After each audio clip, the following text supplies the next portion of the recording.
Guten Morgen, day 100, and I just got dropped off by Grandpa from the Bear Mountain Bridge Motel, and he dropped us off right in front of the Bear Mountain Inn. This is the $190 a night spot. So I'm going to start the day off. I got to wait about an hour, 45 minutes for the zoo to open because I wanted to continue the trail through the zoo, this little zoo. The zoo includes the lowest spot on the AT at the bear cage. So looking forward to that, and don't really know what I'm going to do today. We'll take it as we go. Bye. All right, I made my way down to the zoo entrance right at 10:30 when they open. So there's a public pool here too, and look at that. It's huge. I don't know if you can appreciate how big that is, but yeah, this is actually a nice facility here. This is right at the entrance to the zoo. Huge pool. And there's some more thru-hikers, just like me, waiting for it to open. There's the bear. There's another one up there. So the bear exhibit is the lowest point on the AT elevation. A lot more vultures than there are bears. All right, I've left the zoo, and there's the toll booth. I can't remember the name of the bridge, but bridge over the Hudson. Well, duh, it's a Bear Mountain Bridge. There's the Hudson. That's beautiful, man.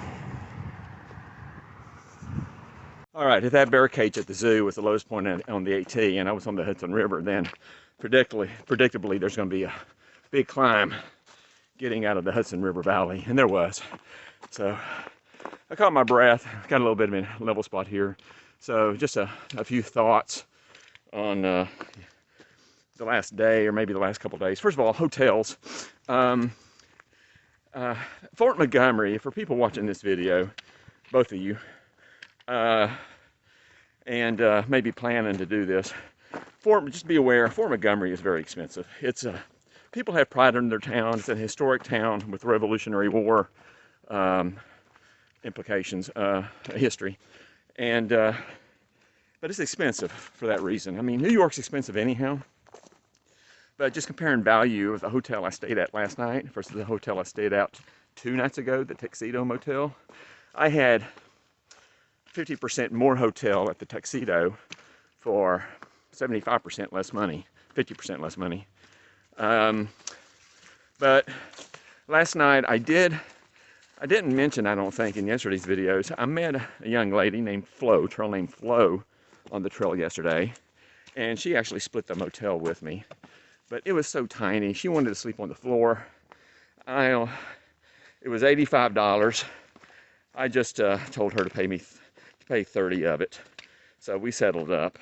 And then she ended up bailing out on me because a friend of hers that she's known longer, I mean, I just met her yesterday, I had to settle for the Holiday Inn just up the street, and all they had was a double available. So he invited her to join him, and she did so. But she still honored the $30 agreement. So at least I didn't have to pay the $85. I paid basically $55. What else? Oh, another thought. New York. I remember when I was young, there was an infamous lady named Leona Helmsley who said that only the little people pay taxes. So, warning to you guys out there, nobody here takes credit cards, it seems. Very few. And hang on, John, I think I'm getting lost. Yeah, I wasn't paying attention, so I ended up did a circle, went the wrong way. But people here are cash only. So dinner last night, breakfast this morning, they took a credit card. But the Belleville, if you remember the Belleville ice cream, I was doing my receipts, and I noticed they charged me a 10% credit card fee, a 10% fee. So people here try to evade taxes. I mean, you can't tell me otherwise. That's what cash only businesses is all about.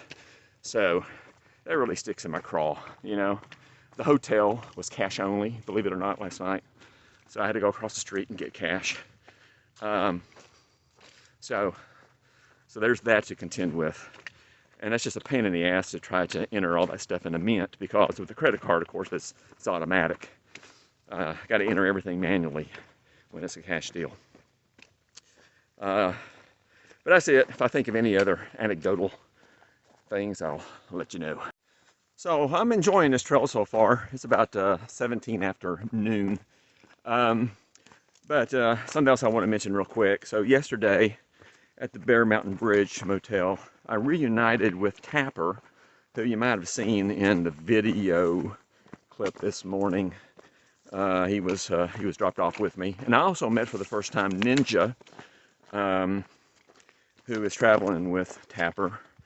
So Tapper's from Vermont. He's a maple tree tapper. So I hadn't seen him. Golly. Whew. I can't remember. It's been a long time ago.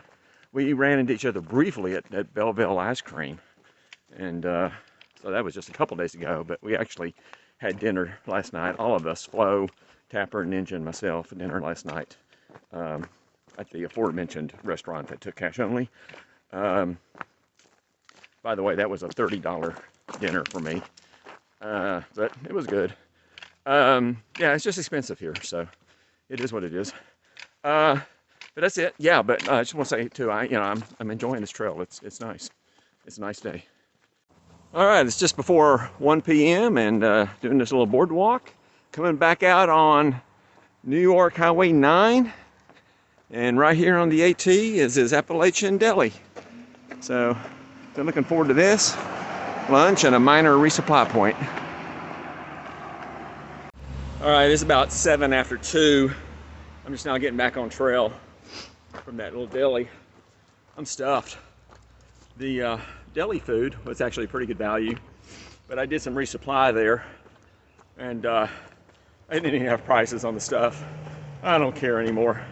I needed peanut butter and tortillas, and I got a small jar of that, of peanut butter, and a small jar of Nutella. So I tried Nutella. It's very calorie dense for the weight. And needed a small thing of toothpaste. They had everything I needed. Those items, well, let's just say it costs a lot. It's late. So I'm definitely just going to stop at the state park for a 20-some mile day. I'll have to look later and see exactly how many. I think it's right at 20 miles. And I'm going to pitch a tarp. That's fine. At least it's not going to rain tonight.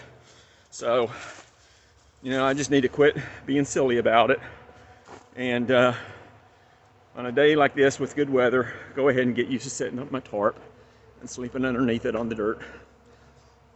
It's going to be late. I got about 13 miles to go, so it's going to be 5 hours. So I'll be pushing 7 o'clock getting there. So I got to get on it. Now here's the kind of stuff you don't see in Tennessee. See these ruins here, those stone walls. Inoculation Station. When a smallpox epidemic threatened his army in the winter of 1776, General Washington ordered that all troops be inoculated. This foundation is part of a colonial barn that served as an inoculation station for the Continental Army. Across the trail sits the remnants of a farmhouse built at the same time. So that is pretty dang interesting, I think. All right, I just came out on Dennytown Road, and I have trail magic, courtesy of Joan. And Quadzilla's in the house, too. All right. Thank you, Joan.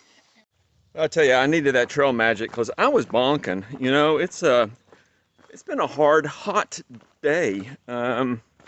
So total length today, if I make it to the state park, and I'm going to, more on that later, it's 21 miles. And I tell you, it was 5:40, 20 till 6 when I left the trail magic. And I still have 6 miles to go. So 2 solid hours. So 7:40 is when I get to the far side of the park where the camping and the showers are. And at this point I'm going for it. Because the idea of having that shower is pretty enticing. but and just the organization of the state park, organized camping.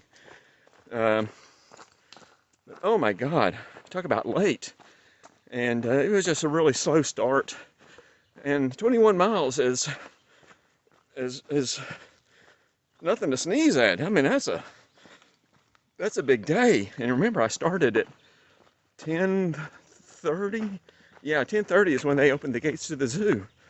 So, wow. But it is what it is. Moving on. All right, so I just came off of this blue blazed side trail, and this is Fawnstock. I'll have to get the pronunciation later. Fawnstock Lake. And I was a little worried. I thought this was the hiker camping. I've been following the signs and directions for hiker camping, but right there where it says Appalachian Trail through hiker camping, follow road 0.2 miles that way, and concession and bathroom is 0.1 miles up the asphalt. So, all right, so let's go see what the camping is first, I guess. Then I'll come back and take a shower. So this is the Clarence Fahnestock State Park.